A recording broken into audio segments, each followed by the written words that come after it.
I want you to picture this. You're sitting behind a desk, your desk, the one with your name on the little plaque, the one you fought for, cried for, almost quit 3 different jobs for. And the door opens, and in walks the man who used to tell you that you'd never amount to anything without him. Except now, he's here for a job interview with you, and he has no idea. He's got his resume in a folder, a cheap haircut trying to look expensive, and that same smile, the one that used to make my stomach drop for all the wrong reasons. It used to feel like sunshine. By the end, it felt like a warning label. He sat down across from me. He looked at my nameplate, he looked at my face, and nothing registered, not for 3 whole seconds. Then his eyes went wide, and I watched 2.5 years of my life, the version where he broke me down piece by piece and told me it was love, flash across his face in real time. I smiled. I said, "Have a seat. Let's talk about why you'd be a good fit here." I want to tell you right now, this story gets so much worse before it gets better. There's a part coming up where I found out something about our relationship that made me physically sick.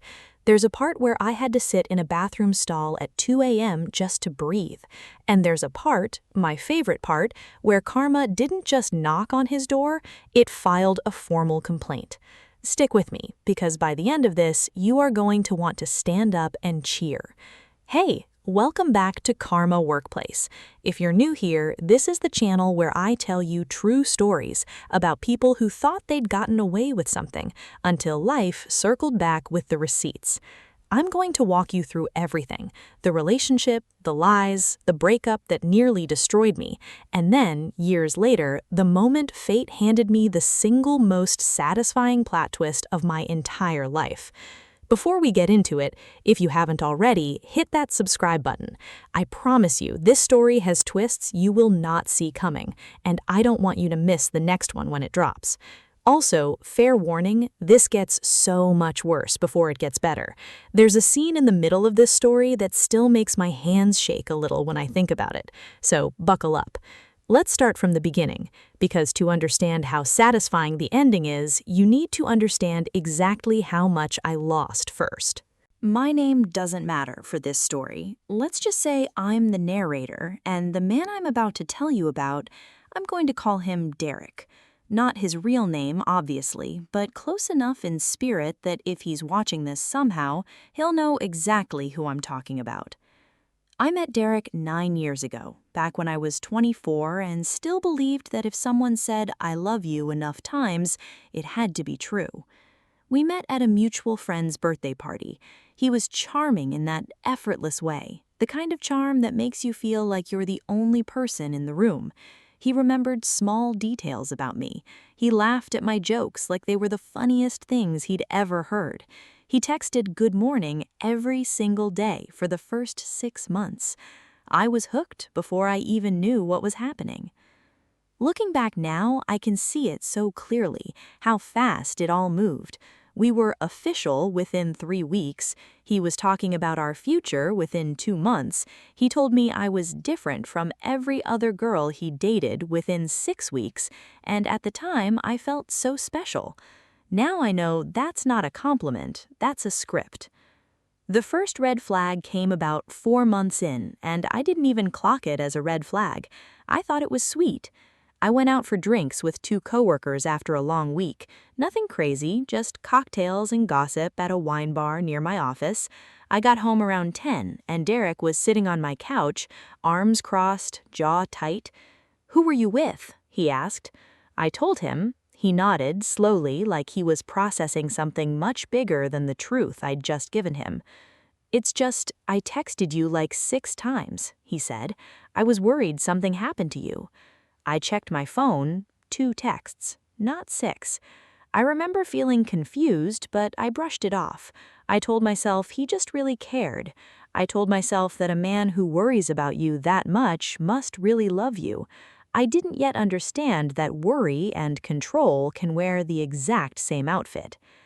That was the pattern for the next 2 years. Small inconsistencies, small exaggerations, nothing big enough to fight about, but just enough to keep me a little off balance, a little unsure of my own memory.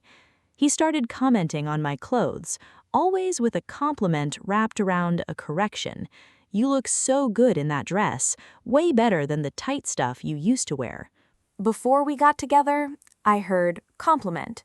Now I hear, "I'm slowly deciding what you're allowed to wear." He started weighing in on my friendships. My best friend Priya, who I'd known since college, became a bad influence after she encouraged me to apply for a promotion Derek didn't think I was ready for. He'd sigh every time her name came up.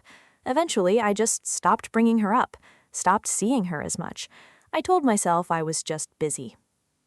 I want to pause here, because if you're watching this and any of this sounds familiar to you, the tiny inconsistencies, the slow shrinking of your world, the way someone can make you feel crazy for noticing things you clearly noticed, I need you to know something. You're not crazy. You never were. But at 26, 27 years old, I didn't have the language for any of this yet. I just knew that somewhere along the way, I'd become smaller, quieter, more careful.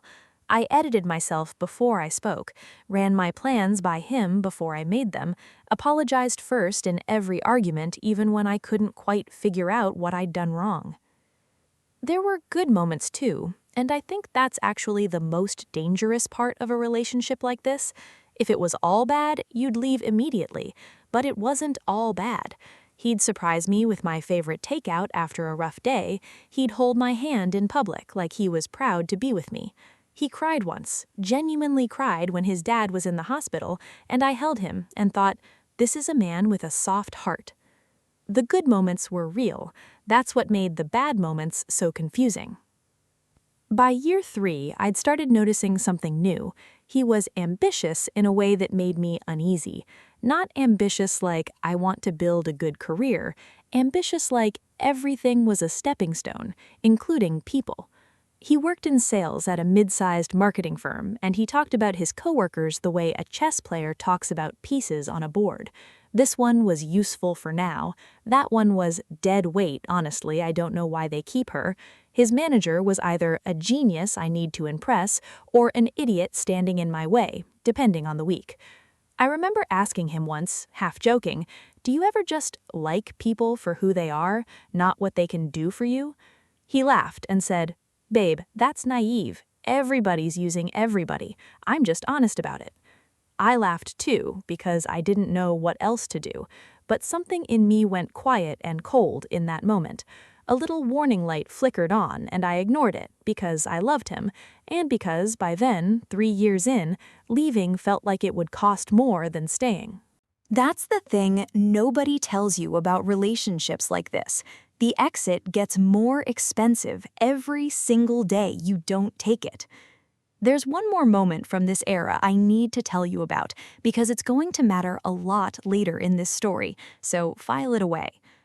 About 2.5 years in, Derek got a new job, a step up, a real career move into a management track role at a company doing sales operations. He was thrilled. He talked about it constantly. The org chart, the politics, who he needed to get close to, who he needed to avoid. And one night, over dinner, he said something that I brushed off at the time, but that I now replay like a highlight reel. "The thing about companies," he said, twirling his fork, "is that everybody thinks performance is what gets you ahead. It's not. It's relationships. It's knowing who's watching, managing up, staying 2 steps ahead of whoever's in charge. You control the narrative before anyone else gets the chance to." I nodded along, not really understanding yet that he wasn't describing a career philosophy. He was describing exactly how he'd been treating me. Everything felt normal on the surface. We talked about moving in together. We talked about a future. I genuinely thought I was going to marry this man. I had no idea that the relationship was already rotting from the inside, and that the discovery that would end it, the one I'm about to tell you about, was only a few months away. But what happened next, I never saw coming. It was a Tuesday. I remember that specifically because Tuesdays were nothing days. No plans, no drama, just work and dinner and television. Tuesdays were safe. I was borrowing Derek's laptop because mine had crashed and I needed to finish a presentation for work the next morning. He was in the shower. I opened his email just to send myself a file. Nothing sneaky, nothing I was looking for. And there, sitting right at the top of his inbox, unread, was an email from someone named Ashley with the subject line, "Last night, semicolon." I want to be honest with you. My first instinct was to close it, to pretend I hadn't seen it. Some part of me, some tired, worn-down part that spent 3 years convincing myself I was the problem, wanted so badly to just look away. But I didn't. I opened it. I'm not going to read you every detail because, honestly, some of it still turns my stomach. But here's what I need you to understand. This wasn't a one-time slip. This wasn't a drunk mistake he regretted in the morning. This was an entire relationship. Ashley worked with him. They'd been seeing each other for almost 8 months. 8 months. Do you know what was happening in my life 8 months prior? He told me he loved me for the first time in almost a year, out of nowhere, at a moment I thought was so romantic I actually cried.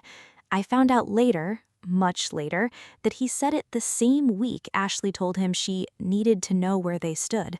He wasn't declaring love, he was managing risk, keeping his options open, making sure neither of us walked away while he figured out which one he wanted to keep. I kept scrolling. I found more. Group chats where he referred to me by a nickname I'd never heard, the backup plan. A screenshot he'd sent Ashley of an argument we'd had, except he'd twisted my words entirely, made me sound unhinged, made himself the victim of a woman who was getting clingy and controlling. I remember sitting there, laptop glowing in the dark, and feeling like the floor had actually tilted underneath me, like the whole apartment had shifted 3 degrees to the left and nobody else could feel it but me. I can't believe this, I remember thinking. I can't believe I built a life with someone who was building an entirely different life behind my back. I can't believe the man who cried in my arms about his father was capable of calling me the backup plan in a group chat with his side piece. I want to stop here for a second because I know some of you watching have lived this exact moment, that specific physical feeling of your whole reality rearranging itself in real time.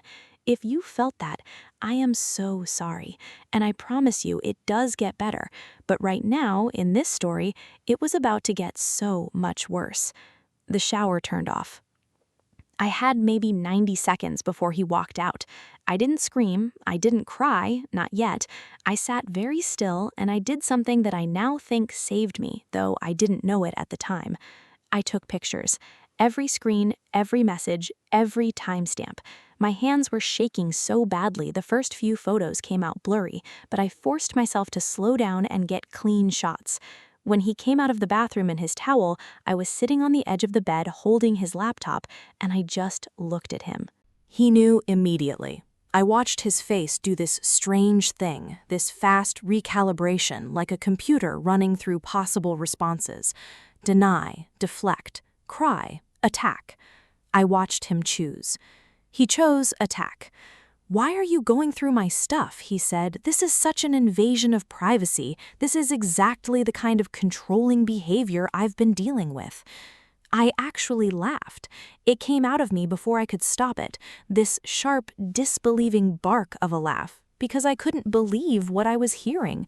He was standing there, dripping wet, caught red-handed, and somehow I was the villain of the story. 8 months, Derek, I said. You called me the backup plan. His face changed again, softer this time. Baby, it's not what it looks like. Ashley's just a work friend who has a crush on me. I would never actually... I held up the phone. I read him his own words back, his own texts, his own timestamps.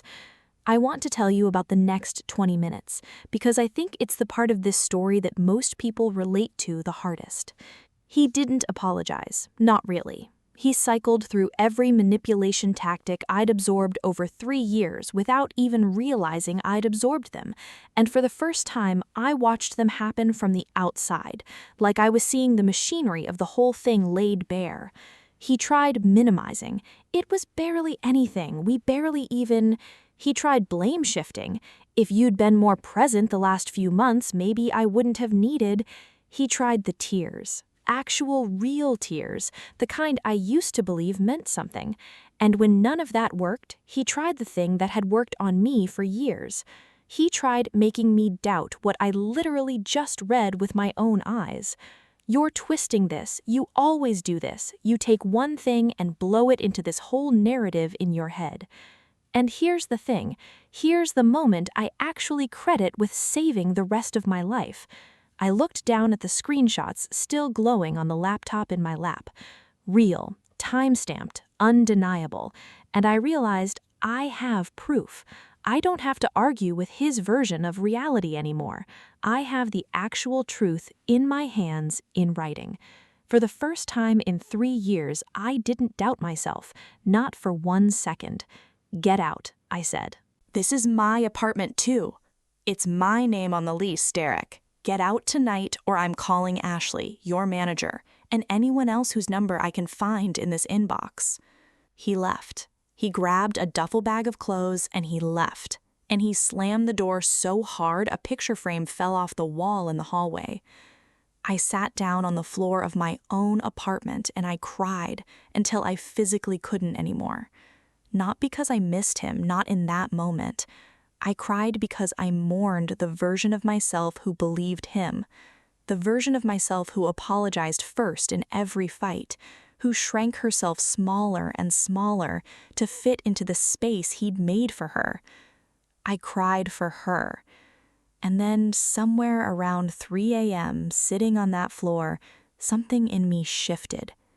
I got angry. I'm going to skip ahead a little here because the next few weeks were what you'd expect. The group texts to friends, the pint of ice cream, the slow, ugly process of untangling a life that had been braided together with someone else for 3 years. He tried to come back twice. Texts at midnight, "I miss you," "I made a mistake," "Ashley meant nothing." I didn't answer any of them. But here's what I want you to hold on to, because it's going to matter enormously later in this story. Somewhere in those weeks, I stopped seeing myself as someone this had happened to. I started seeing myself as someone who was going to build a life so big, so solid, so entirely her own, that a man like Derek would eventually become nothing but a rounding error in the story of who I became. I threw myself into work. I said yes to every stretch assignment, every extra project, every opportunity that scared me. Within a year, I'd been promoted twice. Within 3 years, I'd moved companies and landed a role I'd once thought was a decade away. A director-level position in operations at a growing logistics and staffing firm, with hiring authority over an entire department. I didn't do it for revenge. I want to be really clear about that. I did it because for the first time in years, I finally had room to want things for myself again. But you don't get to pick the moment revenge finds you. It found me on a Tuesday, just like the Discovery had. Because 6 years after that night on the bedroom floor, HR forwarded me a stack of resumes for an open position on my team. And there, third from the top, was a name I hadn't seen in 6 years, attached to a face I would recognize anywhere. But what happened next, I never saw coming. I stared at that resume for a long time. Derek's name right there in 12-point font, same last name, same middle initial, his current title listed as Senior Account Manager at a company I vaguely recognized as a competitor of his old firm. Apparently, he'd been laid off 8 months earlier during a round of restructuring and had been job hunting since. My first reaction was pure physical adrenaline. My hands actually went cold. It felt like opening that laptop all over again, that same floor-tilting sensation, except this time I had all the power in the room and he didn't even know it yet. I want to be honest with you about something because I think it's important. My first instinct was petty. I'm not going to pretend otherwise. My first instinct was to reject his resume immediately. No interview, nothing. Just delete it and never think about him again. But then I sat with it for a night, and a different thought crept in, slow and cold and clear. What if I didn't reject him? What if I brought him in?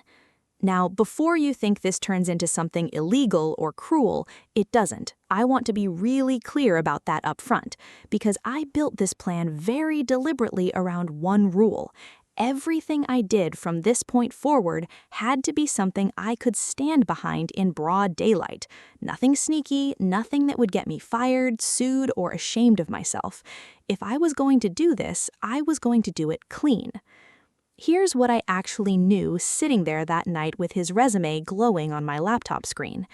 I knew Derek, not the fake, curated LinkedIn version, the real one. I knew that underneath the charm, he cut corners. I knew he took credit for other people's work. I knew he managed up obsessively and managed down carelessly, that he'd be magnetic to me, his new boss, for exactly as long as it served him, and eventually, when he felt comfortable, the mask would slip. It always did. It was only a matter of time before Derek was Derek again, whether or not he recognized who was sitting across the desk from him. And I knew something else.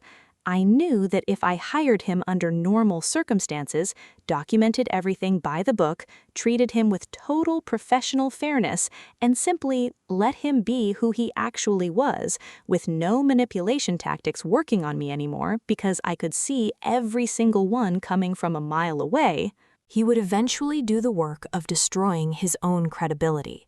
All I had to do was make sure someone was watching, carefully, legally, thoroughly. I called my closest work friend, a woman named Renata who ran HR compliance for our division, and I told her everything. The relationship, the cheating, the resume sitting in my inbox right now. She was quiet for a long moment. Then she said, "Okay, first, are you sure you can be objective? Because if you can't, we pull him from the pipeline right now, no explanation needed, and that's the end of it. Nobody would blink." It was a fair question. I sat with it.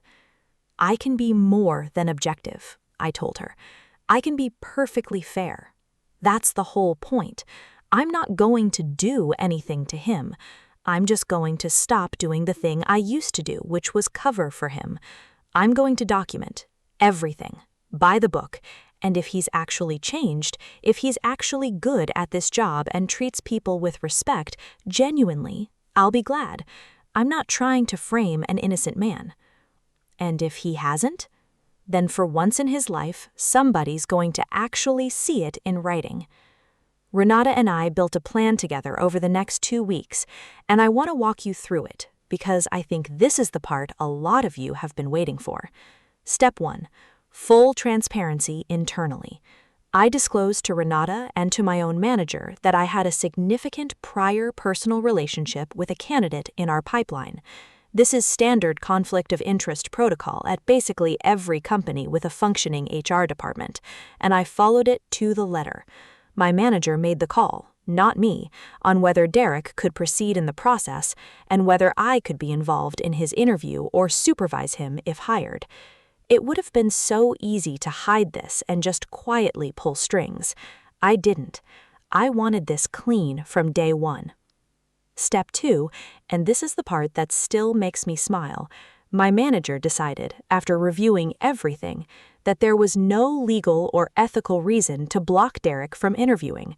A past relationship that ended over 3 years earlier with no ongoing conflict wasn't grounds for discrimination against a candidate, and blocking him without cause could actually open us up to more risk than letting the process play out normally. But my manager did add one condition. If Derek was hired, he would not report directly to me. He'd report to a manager one level below me, named Owen, on a different team than my direct reports, with me only in an oversight capacity 2 levels up, the same distance I'd have from any employee in that department. Standard structure. Nothing unusual. Nothing anyone could point to and call unfair. Which honestly worked out perfectly for what came next. Step 3 was the interview itself, which is the moment I opened this whole story with. Him walking in, that 3-second delay before recognition hit his face like a slap. I kept it entirely professional. I asked him standard interview questions. I watched him recover fast, I'll give him that, the man's always been quick on his feet, and slide right back into charming Derek mode within about 90 seconds, like nothing had happened, like we were just two professionals in a room. He even tried once to make a joke about it. Small world, huh? With that same grin. I didn't smile back. Let's stay focused on the role, I said. Tell me about your experience managing client escalations. He was good in the interview. I want to be fair about that. He's always been talented at sales, at charm, at reading a room and telling people exactly what they want to hear. Owen, who ran the interview panel with me, loved him. The scorecard came back strong.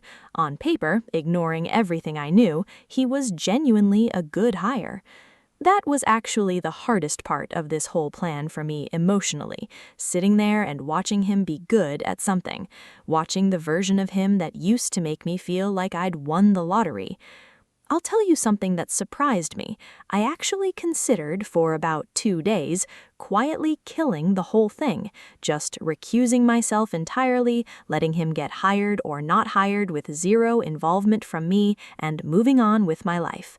But then, Renata sent me something during her standard background and reference check process, something that made the decision for me. One of his previous managers, when asked the standard "would you rehire" question, gave a careful, clearly coached non-answer. Renata, who'd been doing this for 12 years, knew exactly what that kind of silence meant. She called a second reference, someone less guarded, a former peer.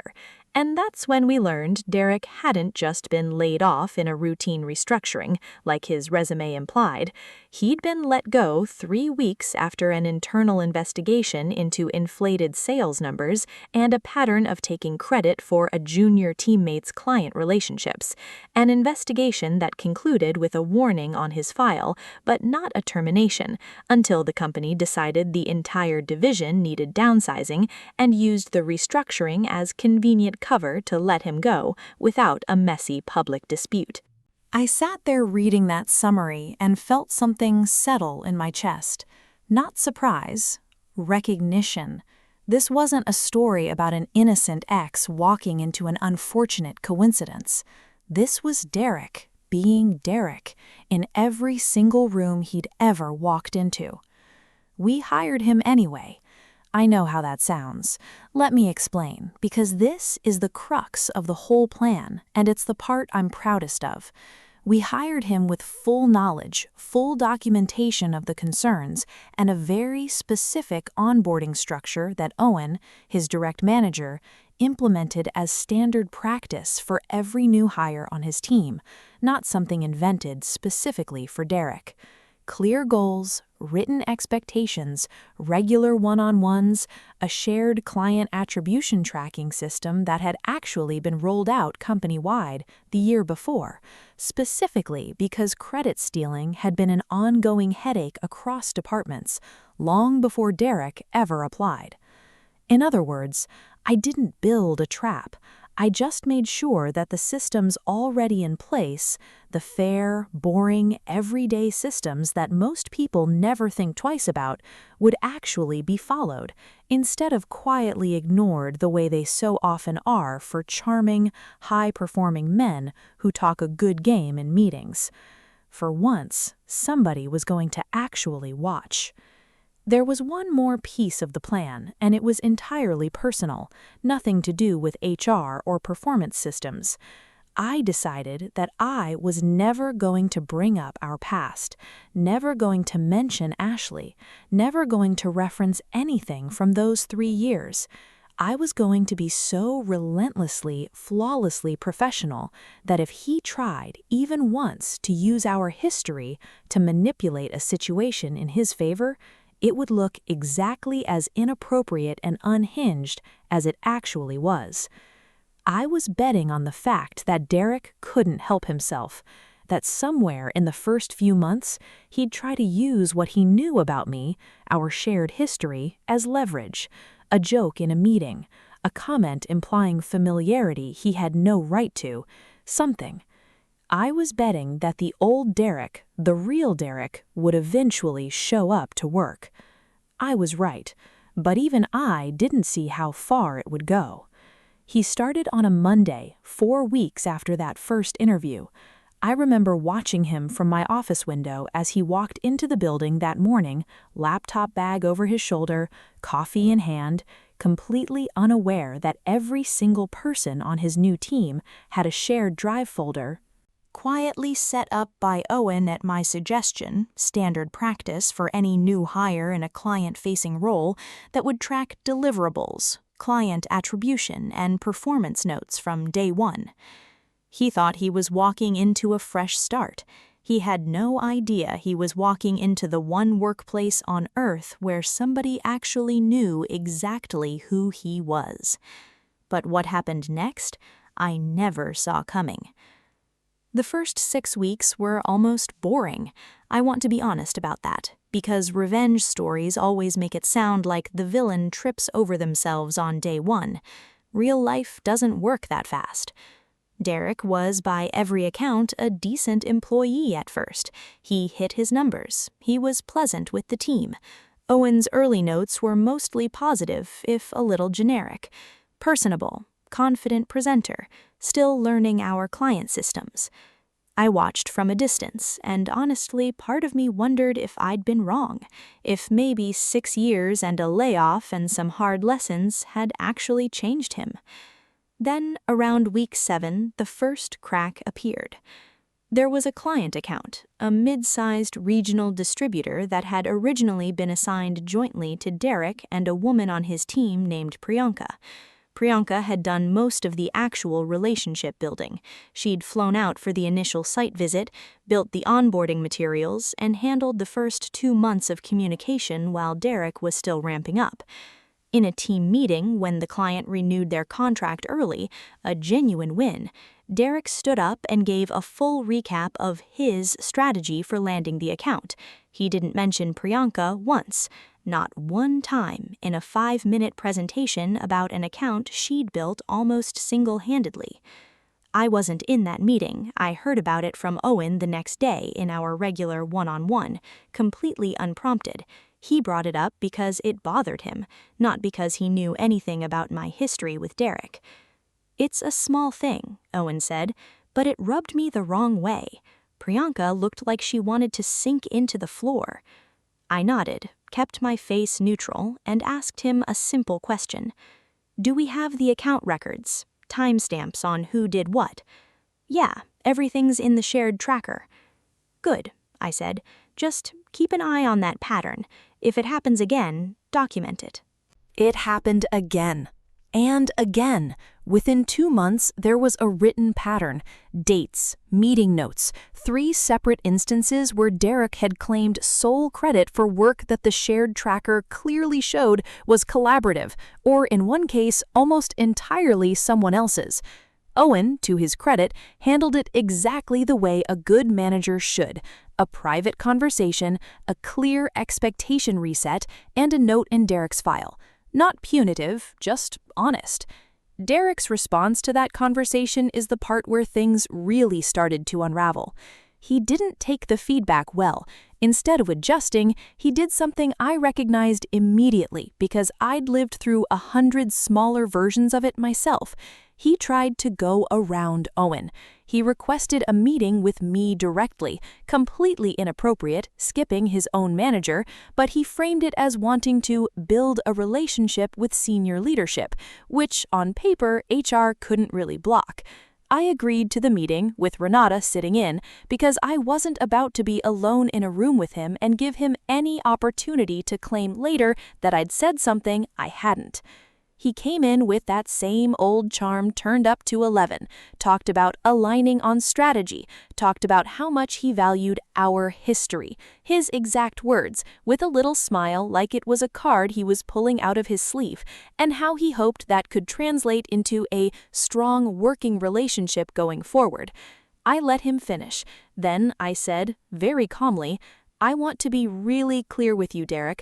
Our personal history has no bearing on your employment here, and I'd strongly encourage you not to reference it again in a professional setting. If you have concerns about your performance feedback, that conversation happens with your manager, Owen, through the appropriate channels." His smile faltered, just slightly. He just thought, given everything, I might what? I asked. He didn't have an answer.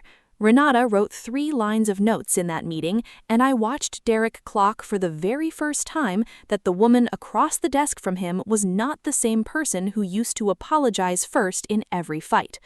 I need you to scream yes at your screen right about now, because that meeting is the moment I finally understood something. He had spent 3 years training me to shrink myself to keep the peace, and in that meeting, sitting perfectly straight, perfectly calm, watching him fumble for the first time in his life without a script, I understood that I hadn't just survived him, I had outgrown every single tool he ever used against me. Things escalated from there. But not because of anything I did, because Derek, freed from consequences for the first time in that meeting and clearly rattled that his charm hadn't worked, made his next move worse. He started subtly undermining Priyanka in front of clients, small comments framed as jokes that questioned her competence in front of the exact people whose respect she needed most. "Priyanka handles the little details. I handle the big picture," he said on one client call, loud enough that 3 other people on the call heard it, and 2 of them mentioned it, independently, to Owen. That's the thing about people like Derek. When their manipulation stops working on the person it was designed for, they don't stop. They just point it somewhere else, usually somewhere with less power to push back. Priyanka filed a formal complaint, not because anyone coached her to, because Owen had built enough trust with his team following those same boring, fair processes that she felt safe doing it. The complaint triggered a formal HR review. Renata handled it entirely by the book, pulled the shared tracker records, interviewed the team members on that call, and reviewed Derek's file, which by now included the earlier documented instances of credit stealing. And this is the part where I want to be really honest with you, because I know some of you are hoping for something more dramatic. I didn't march into that review and expose our past relationship for shock value. I didn't need to. I wasn't even in the room for most of it. Conflict of interest, remember? By design, from week 1. The evidence did the work I used to do for him. The paper trail did what I'd spent 3 years too afraid to do myself. It told the truth about who Derek actually was, in writing, with dates and witnesses, and nobody could argue their way out of it. But what happened next, I never saw coming. During the HR review, one of Derek's former coworkers from his previous company, the one he'd been let go from, reached out to Renata directly. Word travels in small industries, and apparently someone on the review panel had a professional contact in common with someone at his old firm. That contact confirmed on the record the details of the earlier internal investigation Renata had already uncovered during his background check. The inflated numbers, the pattern of credit stealing, all of it. Except this time it wasn't a careful, guarded reference check non-answer. It was a full, documented account, offered voluntarily because apparently Derek had done the exact same thing to that person too, years earlier, and they'd been waiting for a chance to have it actually matter. That's the twist I never saw coming. I thought I was the only person who'd ever really seen Derek clearly. I was wrong. There'd been others, coworkers who'd watched him take credit, watched him manage up while stepping on the people below him, and just never had a system in place that actually listened. Our company did. The review concluded 11 days after Priyanka's complaint. Derek was terminated for cause, Not because of me, not because of our history, but because of a documented pattern of misrepresenting work product and creating a hostile dynamic for a colleague, which our policy defined clearly as grounds for termination regardless of performance numbers. I found out through the standard HR notification that goes to department directors, the exact same notification I'd have received for any employee. Renata called me right after and just said, "It's done. Clean. Nothing about you in the file except the initial conflict of interest disclosure from day one, exactly like it should be." I sat at my desk for a long moment after that call. I thought I'd feel triumphant, fireworks, vindication, all of it, and there was some of that, but mostly what I felt was quiet, steady, like something that had been holding its breath for 6 years finally let it out. Here's the part that made me actually scream yes out loud, alone in my office like an absolute lunatic. About 3 weeks after his termination, I got a call from a recruiter at another firm doing a reference check on Derek. Standard practice. He'd listed our company as his most recent employer. I wasn't his direct manager, so legally all I could confirm was dates of employment and eligibility for rehire, which is standard for basically every company protecting itself from liability. I confirmed his dates of employment. Then I said, "He is not eligible for rehire." That's it. That's all I was allowed to say, and honestly, it's all I needed to say. The recruiter's tone changed instantly. You could hear it, that little pause where a professional recognizes exactly what not eligible for rehire means without a single extra word being spoken. No lies, no dramatics, no violation of any policy. Just the plain, documented, undeniable truth, doing exactly what it was always going to do once somebody finally let it. I heard through the grapevine, small industry, people talk, that Derek struggled to find another sales role for almost 8 months after that 2 more reference checks came back with the same quiet, damning pause, that eventually he had to take a significant pay cut at A much smaller company. One where, apparently, the standards for managing up and stepping on people below you are a little more forgiving. I don't know if he's changed since then. I genuinely don't know, and honestly, it's not my job to track him anymore. What I do know is this. For 6 years, I let myself believe that what happened between us was something I had to carry quietly, something that only ever cost me. And then, one Tuesday, a resume landed in my inbox, and the universe handed me the strangest, most specific kind of closure I never could have planned for myself.